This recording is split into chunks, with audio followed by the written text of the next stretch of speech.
L'éveil des consciences au numérique, c'est un engagement fort chez Infotep. C'est d'ailleurs pourquoi l'entreprise s'est associée à Widoo.com, une plateforme digitale qui permet aux jeunes de 13 à 30 ans de développer des projets et de leur donner une grande visibilité en s'appuyant sur les opportunités offertes par le numérique. Bonjour Stéphane, bonjour Pierre-Yves. Est-ce que vous pouvez vous présenter et nous dire votre poste au sein d'Infotep ? Bonjour, donc Stéphane Gallois de mon côté, je suis directeur marketing chez Infotep depuis environ 3 ans. Et moi, Pierre-Yves Brousset, je suis directeur de l'agence de Lyon d'Infotep et je suis en charge du développement d'Infotep dans toutes les régions au sud de Paris. Et Infotep, du coup, c'est quoi ? C'est une société de conseil et d'édition de logiciels qui est spécialisée dans la gestion du patrimoine de la donnée.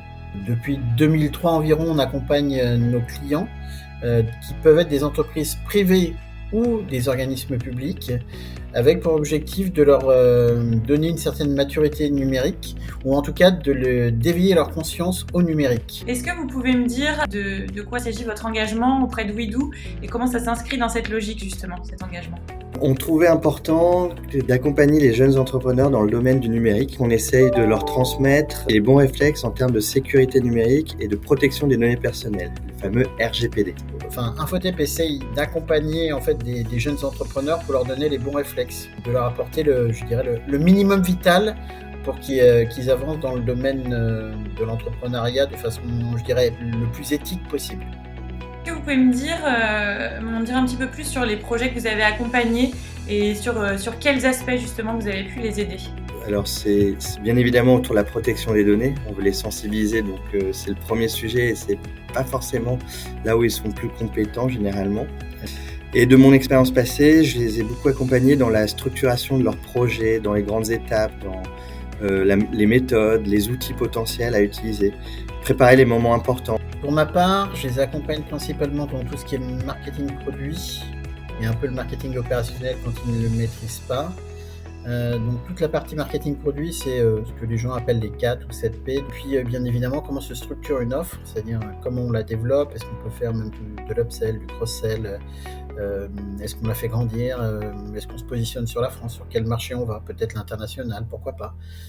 Voilà, donc ça c'est vraiment toute la partie, offre, et puis la partie marketing opérationnel, ça concerne plutôt la façon dont on le vend, jusqu'à aller au branding quand ils n'ont pas un branding affirmé, et puis ensuite tout ce qui est go-to-market, travailler avec certains commerciaux, pourquoi pas. Et quel est votre souvenir le plus marquant de 2021 auprès des jeunes que vous avez accompagnés dans le cadre de votre mentorat ?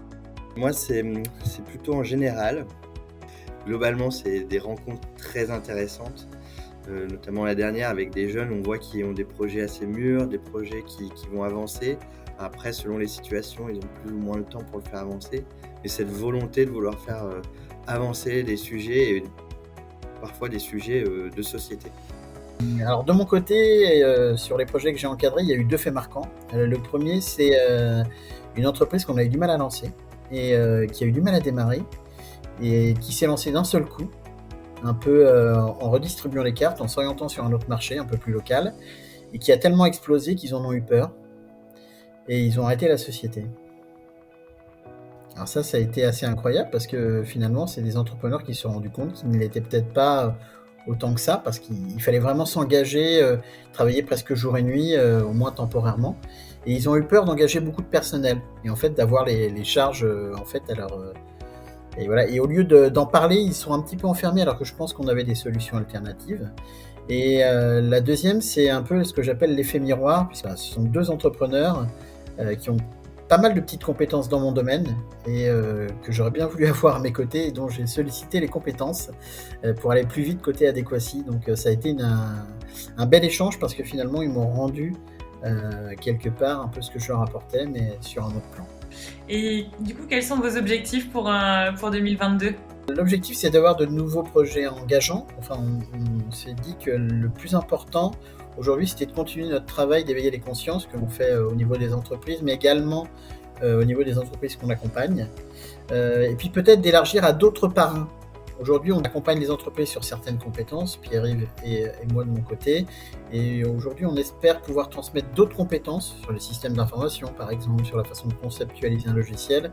Et on aimerait aider les gens à travailler sur ce domaine-là. Et si on revient quelques années en arrière, vous avez moins de 30 ans, vous avez une idée de projet que je veux vexer personne. Vous avez une idée de projet que vous souhaitez déposer sur WeDo, qu'est-ce que ce serait? Une application pour disposer des compétences numériques et l'évaluation de ces compétences sur des critères normés et factuels. Ça veut dire quoi?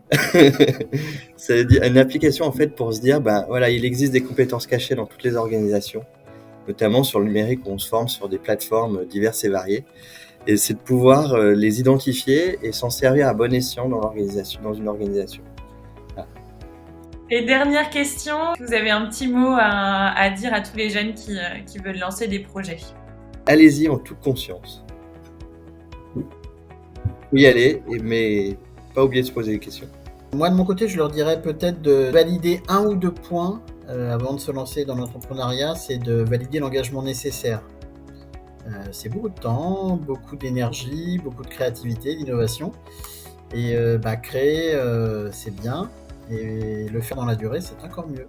Donc, je dirais qu'être entrepreneur, c'est une âme.